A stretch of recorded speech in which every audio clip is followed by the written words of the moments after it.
Hey, at least let me enjoy it for a minute. These videos are not for children. If you are a children, then piss off. Hey there, I'm Infuso, and this is yet again another video about me talking about some obscure show that either everybody's already forgotten about or nobody knew about to begin with. So before I even ask this question, no, it's rhetorical and I already know the answer, not that I could hear you answer it anyway. But do you guys remember way back when MTV actually played music videos? Yeah, no, me neither. What I do remember, however, is MTV creating a shitload of content I myself personally loved, and was heartbroken to see it continually be taken before its time. Wrestling Society X, The Hard Times of R.J. Berger, which I do intend on talking about, Celebrity Deathmatch, but I think the one that stands out the most, for me at least, the one above the rest, is MTV's own Spider-Man, the new animated series. And that just might be because it seems like everyone else, was unaware of this. Like, even at the time that it was out, I would ask my friends, hey, did you see the new Spider-Man? They're like, yeah, the Sam Raimi movie? The fucking Green Goblin looks like a villain from Beetleborgs.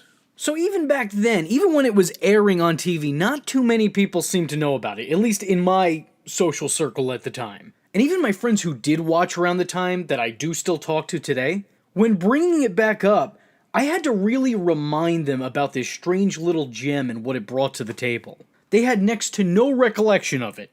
Oh, but not me. I still have vivid memories of its horrific early computer animation. And let me tell you now, the lore behind this one is strong. This is such a strange show. Not in terms of the content of the show, but in terms of what it is overall. It's hard to explain, but let me try. At first glance, these versions of the characters may look a little bit different, and yet still somehow somewhat familiar. That might be because the models they used were heavily based off the versions of the characters from the Ultimate Spider-Man comic book series. And that's because that's what the show was initially pitched as, an Ultimate Spider-Man series.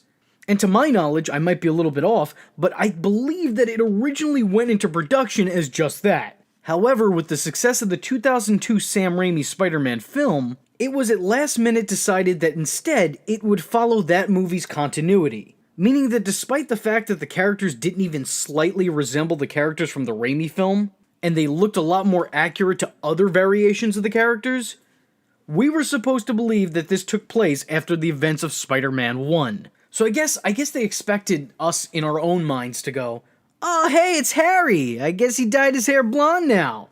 Oh hey, it's MJ, I guess she's vaguely goth now. Oh hey, it's Peter, I guess he's into tight shirts now? And before you ask, no. This in no way, shape, or form can be connected to any of the other Sam Raimi Spider-Man movies. Hell, it doesn't even really connect into the first Sam Raimi Spider-Man movie. It seems like a totally different thing.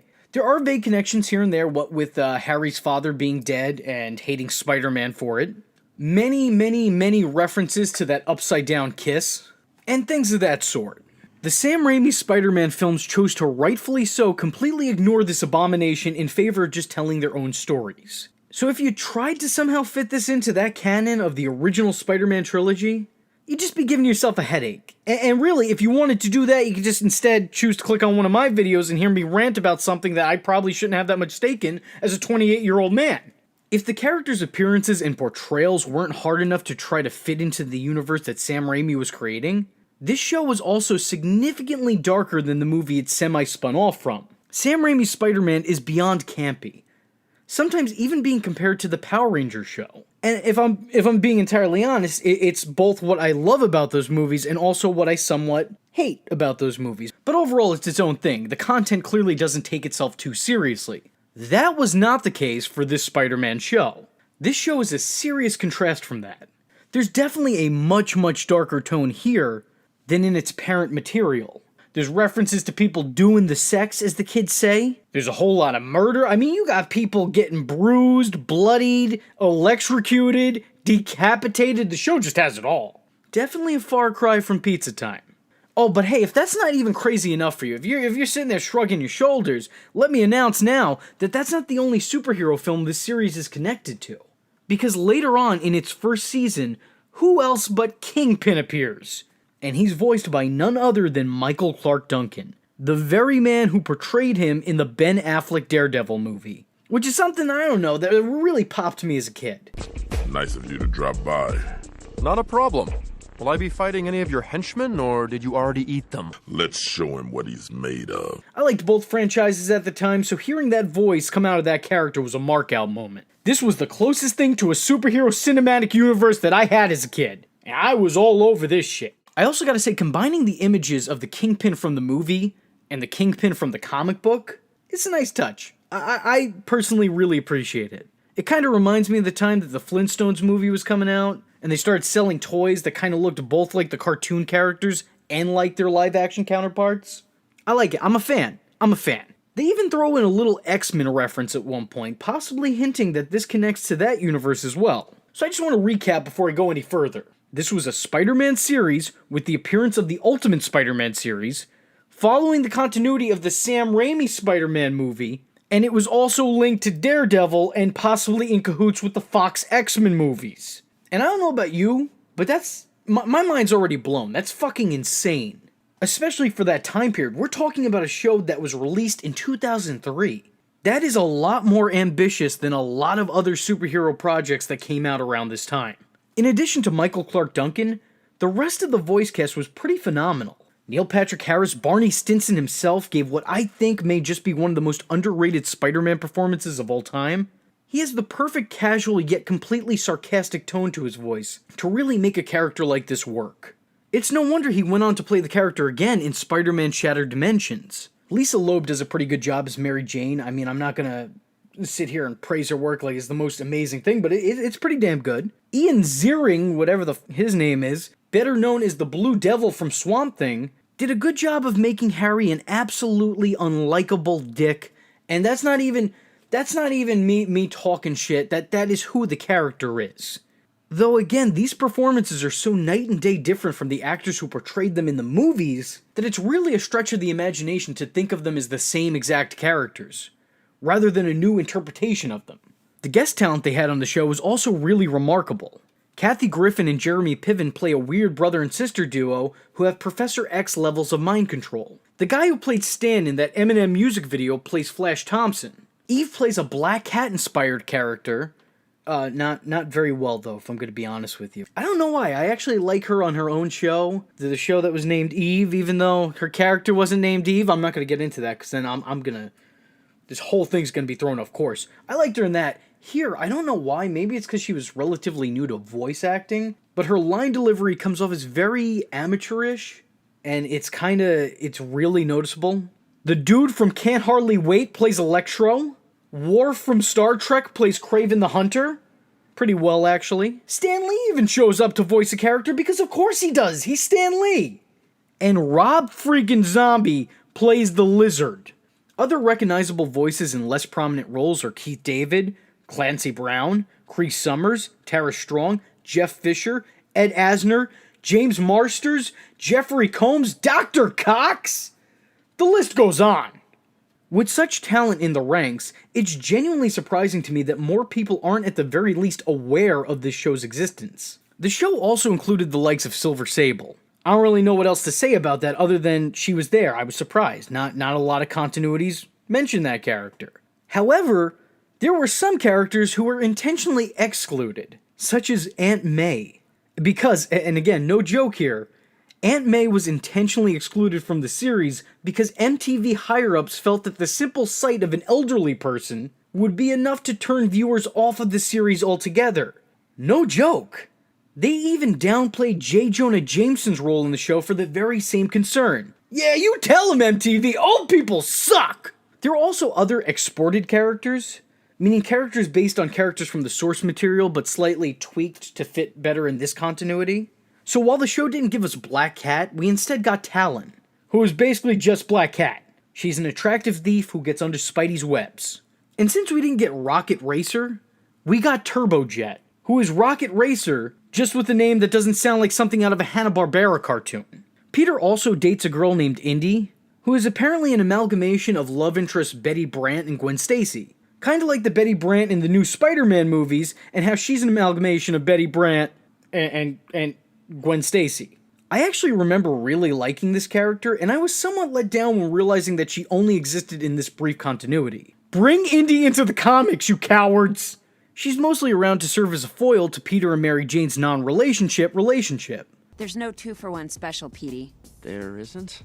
No! The animation was cutting edge for the time. Many praised its shaded style, managing to look like a computer-animated moving comic book. Keep in mind that the show was aired in 2003, meaning it was made in late 2002. So this was pretty damn well animated. I know I made a joke at the beginning, but for its time, this is really good. The 3D was rendered to look like your standard cell animation, and it gave the show its own unique identity. Though, again, in hindsight, it can be a little bit jarring at times. But I'll tell you what, the animation here definitely a lot better than the animation from the Ultimate Spider-Man video game. That genuinely hurt my eyes as a child. Though when using this style, there were some limitations that came with it. It was originally planned that Peter Parker would wear baggier clothing to hide his spider-like physique, but ultimately it had to be scrapped because it would require a lot more unnecessary work of the animators. Kraven's usual iconic lion mane vest was changed to that of a leather jacket, because otherwise the fur would pass through Kraven's body. Likewise, Mary Jane's hair was shortened for similar reasons. But enough with all that boring shit. Like I said before, trying to fit the show into its source continuity is next to impossible. The main characters look absolutely nothing like the original actors. The main characters sound nothing like the original actors. The main characters act nothing like their original actors. Dr. Connors becomes the Lizard and dies in the very same episode of the show, whereas he was only shown as Dr. Connors and teased as being the Lizard in the movies. The show takes place with everyone attending a university following high school. Yet after all this time, Peter and MJ still aren't an item and never have been. I mean, they hardly get past flirting in the show. Harry is still grieving his father's death as if it only just recently happened, and Harry and Peter are still living together like they did in the first movie, and this was not only not the case by the time the second movie came out, Harry was given his father's place and Peter was living on his own, but midway through the second movie, they became complete rivals, so this is just impossible. Harry's also oblivious to the fact that his friend is Spider-Man, which again, halfway through the second movie, he knew. The Peter Parker in this show is a lot more confident, quick-witted, and even snarkier in comparison to Tobey Maguire's whininess. Mary Jane, years later, is still waiting for Peter Parker to make the first move. There's so many more examples I could give you, but really, I think you get the point here. The show was obviously made to cash in on Sam Raimi's first installment, but didn't really take into account that there would be more installments in the Sam Raimi series. Which I guess is fine enough considering there were no more installments for this series following its first season, because after the first 13 episodes, it was cancelled, also leaving it on a complete cliffhanger and a downer of an ending. I don't want to give too much away here because I do intend on making another video about this in the future, maybe where I could get more in depth with the story of the show, but essentially the show ends with Peter Parker's girlfriend going into a coma, everybody vilifying Spider-Man, and him allowing the Spidey suit to sink in an ocean. So yeah, kind of a bummer. The show's director has since stated that if the show would have went on for another season, obviously all of this would have been resolved. He's also stated that Season 2 would see a lot more of Kraven the Hunter, possibly alluding to him being the big bad of that season. And it would have also introduced the audiences to villains like Mysterio and the Vulture. Like I said before, I don't actually want to sit down and talk about the story of the show just yet. Right now, I just kind of wanted to give you a little bit of the backstory and also let you know that the show exists, because a lot of you probably didn't even know. And I only know because I'm a complete loser and these are the things my mind chooses to remember. So contributing Vgenerates, let me know in the comments section below if that might be something you'd be interested in. With that being said, that's all for today. Thank you all for watching, and I'll catch you in the next one.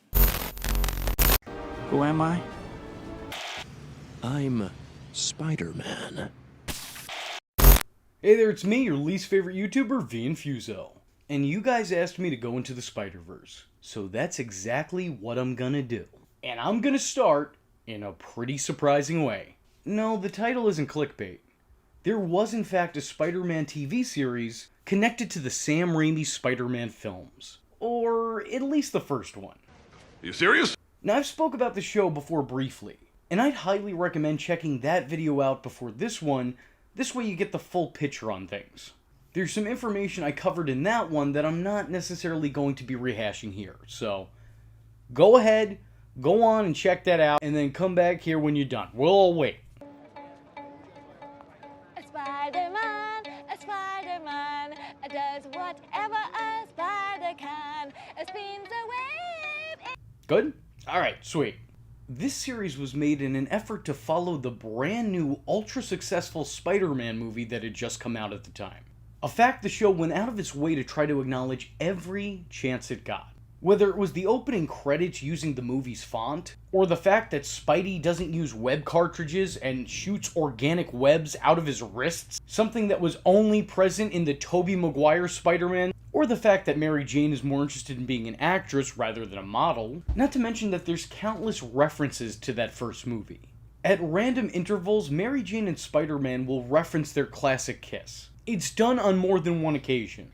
Whereas in the second film, Harry was now living at his father's place, and Pete had his own apartment, in this show, Harry and Peter are roommates. Because, yeah, that was the case in the first movie. And Harry is constantly complaining about Spider-Man and blaming him for his father's death. It's all there, black and white, clear as crystal. But I think the reason the show brought up its canon so often is because you'd have no way of knowing otherwise. These characters don't look like the same ones from the Raimi-verse. They don't act like the same characters from the Raimi-verse. They don't seem like the same characters from the Raimi-verse. Through no reasonable stretch of the imagination can you watch this and believe it has any sort of legitimate connection to the original movie. It's impossible. The show also came out in between the release of the first movie and the making of the second. So despite following the continuity of the first film, the production was oblivious to plans for the second one. Let alone the third one that was further down the way. Let's not even go there. So this whole thing is kind of like an alternate reality. We're talking about somewhere in the multiverse, there is a universe that goes Spider-Man 1, Spider-Man the new animated series, and that's it. That's the whole canon. I feel like we're trapped in some kind of alternate universe. But outside of its constant canon fodder, if I had to use one word to describe Spider-Man the new animated series, it would be ambitious. And, ambitious to ridiculous and commendable levels. This was before we got the superhero team-ups and crossovers that we're so used to today. I'm not saying that these things didn't happen at the time, I'm just saying that they happened far less than they do now. And in a short time, this series managed to do a whole lot. In a lot of other Spider-Man shows, crossovers happen less frequently. And they're considered a huge deal, almost as if this was the colliding of two worlds. But here, it gives you the feel of being one big universe where these characters interacting isn't really all that rare. In the span of 13 episodes, the show has Spider-Man interact with all different heroes and villains in the Marvel Universe. In the very second episode of the series, Kingpin from the Daredevil movie shows up. And yeah, sure, it's kinda dopey that they decided to turn him into J. Wellington Wimpy, but it's still impressive. In the third episode, we see Dr. Connor's transformation into the Lizard. It's a mostly faithful telling of the tale, even if it does kind of fast forward through everything. I feel like I'm watching this on 2x speed. In episode 8, we're shown the tragic tale of Peter's friend Max Dillon. And we watch as he's bullied and hazed into becoming Electro. And by the way, real quick, this version of the character is just as much sympathetic as he is scary. I mean, here, this guy is pretty much nightmare fuel. From appearance, to his voice, to his intentions. I'm sorry, but Stalker and superpowers aren't something I want to see go hand in hand. And shockingly enough, Electro is actually the only villain to make a return to the show following his first appearance. In future episodes, we're also shown the likes of Kraven the Hunter and Silver Sable. Silver Sable, who, at the time, I don't think I'd ever seen in anything but a comic book before this. And with shows not showcasing characters that we already know and love, and some that we don't necessarily know but will come to love because of their interpretations on the show, they're creating a whole slew of original characters. But the interesting thing here is that the original characters the show creates aren't really all that original. A lot of these new faces are old names repurposed. A lot of the custom characters are essentially just replacements for other big Marvel names. In the first episode, we're introduced to Turbojet, who is really just an amalgamation of Rocket Racer and Blue Streak. A few episodes later, we're shown a sword-wielding, honorable female ninja named Shikata, who is obviously this world's Electra. But the most obvious, I think, is Talon, who is very clearly, I don't know, let's be nice and say inspired by the Black Cat. There could even be a case made for this guy over here, Sergei, as being their take on the Vulture. The finale also introduces us to a villainous pair of twins. Twins with powers to rival Professor X. A pair which I believe to be a combination of the Frost Sisters and Quicksilver and Scarlet Witch. Then there's Peter's other love interest, Indy, a big-time news reporter, who seems to be a polymerization of Gwen Stacy, Liz Allen, and Betty Brant. And I have to compliment the show here, because all of these characters fit right in place with the rest of the world the show sets up. As a matter of fact, I'd say their integration is pretty flawless. When this show first came out, I was under the impression that all of these characters were actual characters from comics I'd never read. So I give the show credit for creating characters who blend seamlessly into an already established continuity. However, I question why they went through the trouble of creating so many characters based on other characters, when simply just using the original characters would have probably attracted more attention, and been more appreciated by fans. Unless, of course, they weren't allowed to use certain characters, as has been the case with other shows, and this was their unique way of working around it. You know, the good old Gotham Joker trick. The show has an interesting take on its characters and the world of Spider-Man. Neil Patrick Harris nails it as Spider-Man, and he is still to this day one of my all-time favorite Spider-Men. He's just so natural in the role and gives a solid performance both as Spider-Man and as Peter Parker. He seems like a young adult with the weight of the world on his shoulders, juggling girl problems and whatever new threat is terrorizing the city. He has the perfect voice for a role like this. And while I can definitely recognize that this is in fact Neil Patrick Harris, I only hear Spider-Man. He's very authentic and believable in both sides of the role. As Spider-Man, he's charismatic and occasionally charming even. He's fun, he's friendly. Unless you're putting someone else in danger, then he's not such a friendly neighborhood Spider-Man. And not to mention, he's quippy. This Spider-Man spends the runtime cracking jokes on those he comes up against and terrorizing terrorists. As Peter, he's an earnest, honest dude trying to get by and do the best that he can. He's constantly burdened not only by his day-to-day responsibilities, but also by the great power that Spider-Man brings. There is so much about this show that I love. So much about this show that just got Spider-Man.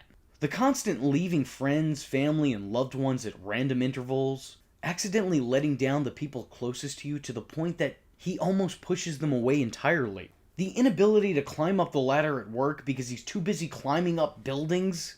This is Spider-Man. There's a scene in the show where Peter gets his ass kicked, for no other reason than if he fought back properly, he runs the risk of exposing his secret identity. That is what Spider-Man is all about. Spider-Man, for as much of a relief as he is to the rest of the city, is a complete burden to Peter Parker. Crime fighting gets in the way of his social life, in the way of his love life, in the way of his career. He's constantly just getting by in life by the skin of his teeth, because he prioritizes helping the helpless over helping himself. This is Spider-Man. Also, not to mention, I really love the suit. And its strange silver tint on the blue lining, I don't know, it's just great. I just think it's great. Honestly, top 5 Spider-Man suits of all time for me. And I don't care what Channel Pup has to say. I also really enjoy the show's portrayal of Mary Jane. I think it's a lot more aligned with the Mary Jane from the comics. I mean, maybe not aesthetically, but in terms of characterization, it's a hell of a lot closer to Mary Jane than what they did in the Sam Raimi films. Sure, she falls into the damsel in distress trope a couple times, but at least this interpretation of the character, actually is a character. This show's Mary Jane reminds me of the Mary Jane I grew up reading.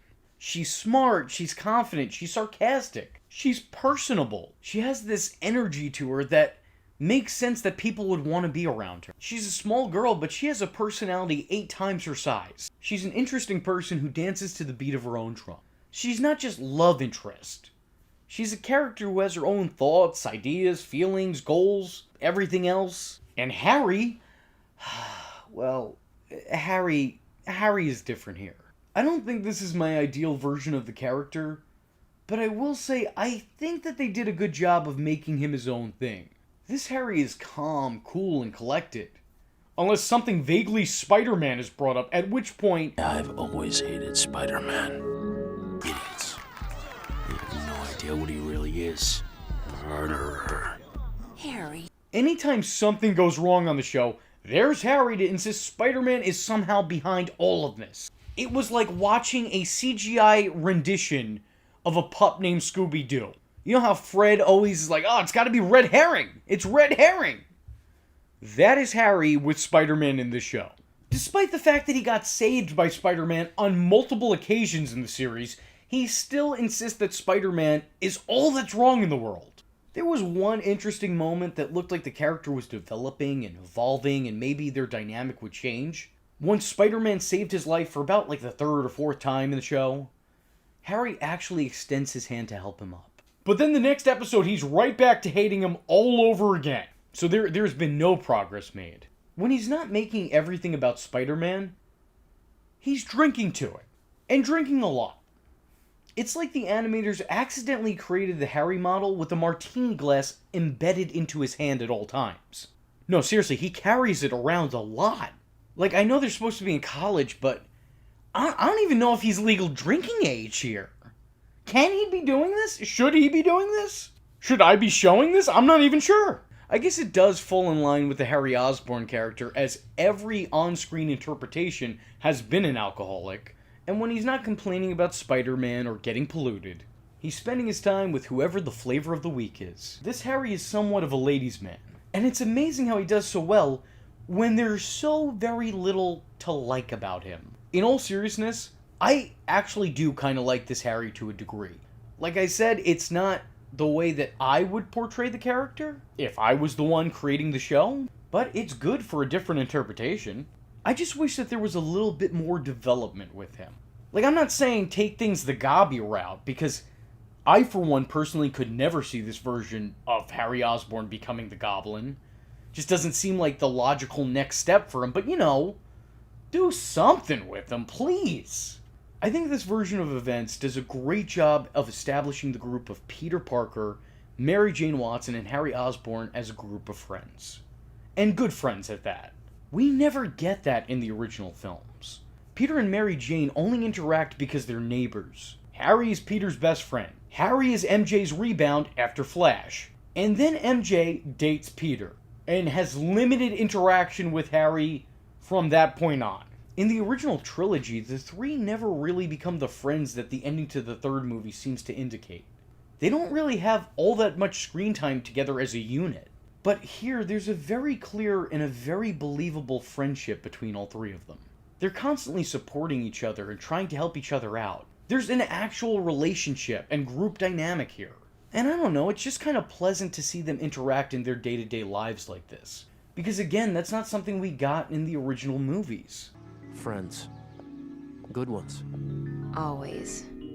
I have a lot of mixed feelings on the Peter Parker-Mary Jane romance the show sets up. They're depicted as two close friends who have serious feelings for each other, but the two could never get the timing quite right. I like that interpretation of the relationship. And I even like a lot of the moments that we see between the two of them, and how we see them just barely missing each other, and the roadblocks that get in the way of them being an item. And despite obviously playing into the constant will they, won't they trope, I think my biggest issue with it here, though, is it's a non-issue. I just kind of feel like they're making their own drama here. The very first episode of the series shows some flirtatious conversations between the two and ends with them finally kissing. Then the next episode, Mary Jane questions if Peter even knows that she likes him. She starts dating some actor dude. They kiss again a few episodes later, but she's still dating the acting dude. And then she hooks up with Spider-Man later on, and then she's not with the acting dude. It's obvious that the two aren't an item, only because the writing insists upon it. Their will they or won't they comes off more like they will, and why aren't they already? I guess the introduction of Indy halfway through the series creates a potential natural wedge there, but, like, it really doesn't. Indy's introduced one episode, kisses Peter in front of MJ, breaks her heart, but then the very next episode there's no reference to that incident whatsoever. Mary Jane is still trying to woo Peter, and he's still going along with it as if Indy doesn't exist. It's like every episode, the slate gets wiped clean.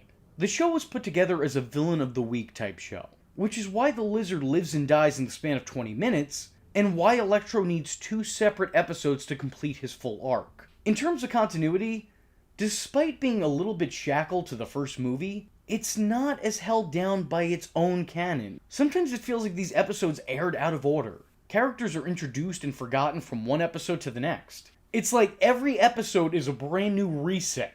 It's not the worst thing in the world, because I guess for the most part we're supposed to believe time passed in between episodes and maybe that has something to do with it, but still, sometimes it just comes off as a little bit jarring, especially if you're binge watching the series and watching these episodes back to back. Since the show aired on MTV, a lot of the cast was actually in fact popular artists of the time.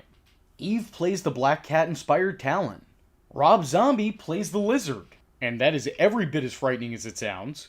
And Lisa Loeb plays Mary Jane Watson. I think this was her first voice acting role too, and let me just tell you, she fucking nails it. The animation is incredible for its time. I really enjoyed the design of the characters and the look of the city. Sure, it doesn't really hold up by today's standards, but for the time, this was pretty impressive. Looking back on it now, yeah, it does feel a little bit limited. The characters' movements can sometimes feel a little bit awkward and stilty. The city can feel a little bit empty. And when it's not, it's apparently being taken over by shadow people? But I don't think that it's ugly to look at. And for animation made in 2002, yeah, highly impressive. Overall, after rewatching all of the show, I don't think that there's necessarily a bad episode in the bunch. Sure, there are some that are definitely better than others, but I can watch any one of these episodes and be thoroughly entertained. Unfortunately, despite high ratings, the show was cancelled after its first season, lasting only 13 episodes. It was cancelled mainly because MTV didn't feel like the show fit in with the rest of the channel's programming. And yeah, obviously it didn't, but if you have people tuning into your channel, who gives a damn, MTV? And see, mistakes like this are exactly why no one's watched MTV in the last 20 years. Personally, this is why I was a Fuse TV guy. Oh, that and Mistress Julia. Mistress Julia, god damn, what is she doing today? Where is she? Anyway, I think that canceling the show when they canceled it was a big mistake. The show's first and only season is really, really good. And I think it truly captured the essence of Spider-Man in a way that a lot of other Spider-Man shows just didn't. Sure, some of the stories feel like you're running through them at rapid speed. And there's definitely a changing of some plot details, character names, appearances, and overall demeanors, but I still think despite all of that, this show really understood the characters, and they understood the world of Spider-Man. Just watching the show makes me wonder what could have been, because this was a strong starting point. And when you're at the beginning of a creative project, there's nowhere to go but up. This show started off strong. Who knows what they would have done had they allowed the series to continue? Had they gotten a second season? I, for one, would have loved to see characters like Mysterio, and Carnage, and Venom. Maybe even the Green Goblin again. I don't know. Sky's the limit. Think about it! This show is criminally underrated. It doesn't work as a sequel of any kind to the Sam Raimi Spider-Man movie. Even when forgetting about the movie sequels, it just doesn't work as a follow-up. And trying to make a direct connection to the Tobey Maguire movie is probably the show at its lowest point. The link to the movie does more to hinder this than it does to help it. Because even as a kid, I never bought that this was taking place in the same universe. Everything is far too different for it to all be one and the same. But as its own unique take on the wall crawler, I think this succeeds on all levels. If you haven't already, I'd highly recommend tracking this down and giving it a watch. It is one of the, no hyperbole here, one of the best Spider-Man shows I have ever seen. And I had a friend come over here the other day to pick something up, and I had this show on the TV. And he wound up sitting down and watching the whole series with me because he was that invested in what he had seen. Seriously, this show, worth the watch. And that's even without mentioning that the theme song slaps. It's really unfortunate that, like many great things, this show was taken before its time. It's really upsetting that the show ended the way it did and when it did. Not very satisfying, is it? She's dead, and I assure you nothing can bring her back. Or is it? Luckily, there are a few people out there trying to right this wrong, with their own fan-made follow-up to the series. And all the animations I'm showing you right now are from that very team. Now, the project is only in its early stages, obviously, so if you'd like to support this and be a part of the history that is currently being made here, well then all the information is available both in the description and in the comment section below. Feel free to donate, follow them on Twitter, spread the word, and help the new animated series continue on with its own Season 2. And I don't want to brag or anything here, but believe it or not, yours truly, the Prince of Personality himself, your least favorite YouTuber, has been cast in this project in 2 separate roles. And whoever could properly guess which 2 characters I'm playing in the comment section below gets a shout out in my next Spidey video. The rules are pretty simple. Everyone only gets 1 comment to guess, only 2 names to guess, and they have to get both characters correct in order to be shouted out. I guess essentially what I'm trying to say here is... Everybody gets 1. Tell him, Peter. Apparently everybody gets 1. Bingo. So with that being said, have at it. Head on over to those animators, to those producers, to those writers, and you let them know who sent you. This guy. I was your least favorite YouTuber, Infuso, and I thank y'all for watching. Hope to see you in the next one. I am vengeance. I am the night, and that was Infuso. Just remember, if you're not tuning in, then you're missing out. So, if you like the words that came out of his mouth hole, and you too would like to become a V-generate, don't forget to like and subscribe. Thanks for watching, nerds! And if you're not joining the fun, you're in for one bad day. And you know what they say about having one bad day?